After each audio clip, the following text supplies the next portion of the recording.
Hi, I'm Danny with eTrailer, and today we're going to take a look at, and I'm going to show you how to install the CURT Trailer Hitch on our 2025 Ford Escape. Ford Escapes are great versatile vehicles for utility and adventures, and adding a hitch is going to be a great idea because you can haul small trailers, have bike racks, or even cargo carriers. This hitch looks really good on the Ford Escape. As you can see, the cross tubes are completely up behind the fascia, so you won't be seeing those like some of the other ones we have in the market where the cross tube's completely down here. So if you're looking for something that looks really good on the Escape, then this is a good choice. The total towing capacity of this hitch is going to be 3,500 pounds, and that is going to be the trailer plus everything that's packed inside of it. Now the tongue weight on this is going to be 525 pounds, so that's going to be the amount of weight pushing down on your hitch receiver. Now do always check your owner's manual to make sure you're towing what your vehicle can handle.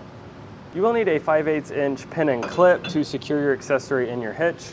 Now, usually they come with your accessory when you buy them, but if they don't, you can pick one up at eTrailer. And I would recommend getting a locking pin just so you have that sense of security when you have that accessory back here. Now getting into the safety chain loops, they're pretty up behind the fascia, so they may be hard to get to. You may have to lean down to kind of see where they're at, but they can easily accept a clevis style or an S-hook. We'll go ahead and get you a couple measurements here. So from the ground to the top of our hitch receiver is going to be about 13 inches. So that's good to know if you have a longer accessory back here and you want to make sure that doesn't bottom out when you go up a steep hill. Now the next measurement here is from the center of the hitch pin to the outside of the bumper, and that's going to be about 6 inches. So that's good to know if you have an accessory like a folding bike rack and you want to make sure when you fold that it doesn't come into contact with your bumper.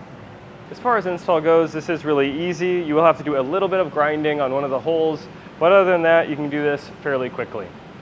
Now, if you don't have the time or tools to do it yourself, or you're planning on getting wiring with this to make everything legal if you have a trailer, then please feel free to check out our dealer locator. We can find a professional in your area to get this done for you. And if you decide to get this hitch for your Escape, then send in a photo of what kind of accessory you're using with it. But without further ado, let's get into the install. First thing we're going to want to do is lower this exhaust, but before we do that, I'm going to clip a strap and get this tightened down. So when we do remove those fasteners, this won't come flying down. There's going to be a rubber isolator on either side, and that's going to be attached to a bracket. Now on the driver's side, there's going to be a 10mm bolt, or nut rather. I'll go ahead and get this removed. And on this side, it's going to be the same thing, except there is going to be a wire harness attached to it, and this is actually going to be 11mm. So I'll go ahead and get this removed. Go ahead and pull this wire harness down and out of the way. And that will reveal the 10mm nut, and I'll get this removed. And this threaded post will come down completely out of the frame, and I'll just set this aside and we'll install it later. The mounting holes for the hitch are going to be this one up here, this one in the middle, and then this one on the end here. And there is an access hole on the side of the frame here.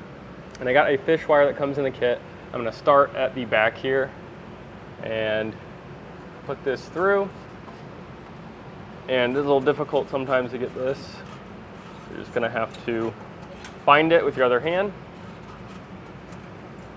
I'll go ahead and put my spacer block in and get this bolt threaded on.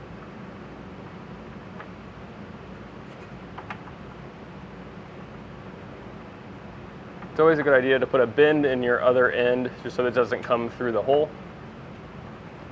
And now I'll go ahead and put the spacer block into the frame and the bolt.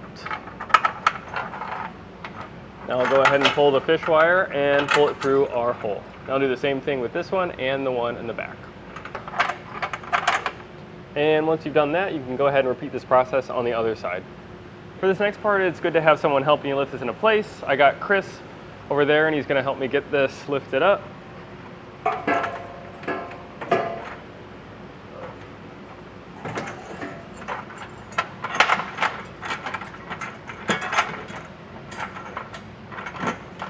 We went ahead and fed our fish wires through each of the holes and then got it lifted into place and pulled our hardware down.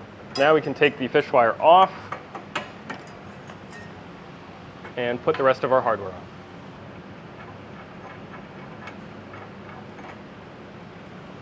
And as you can see here, this hitch has a ton of play to it, so we're going to want to center it on the vehicle. So I'm going ahead and butt my tape to it and get a measurement and make sure this is right in the center.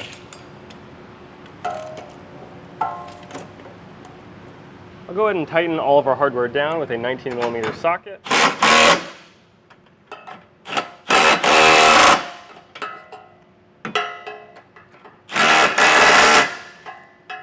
Now I'll go ahead and get these torqued down to the specs in the instructions. Now if you don't have a torque wrench at home, you can usually rent one from your local auto parts store, or you could buy one from us at eTrailer.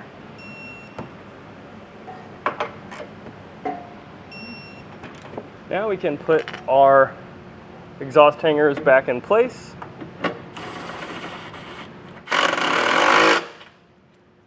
And finally, we can take the strap down and you're ready to start using your hitch. And that was a look at the CURT Trailer Hitch on our 2025 Ford Escape.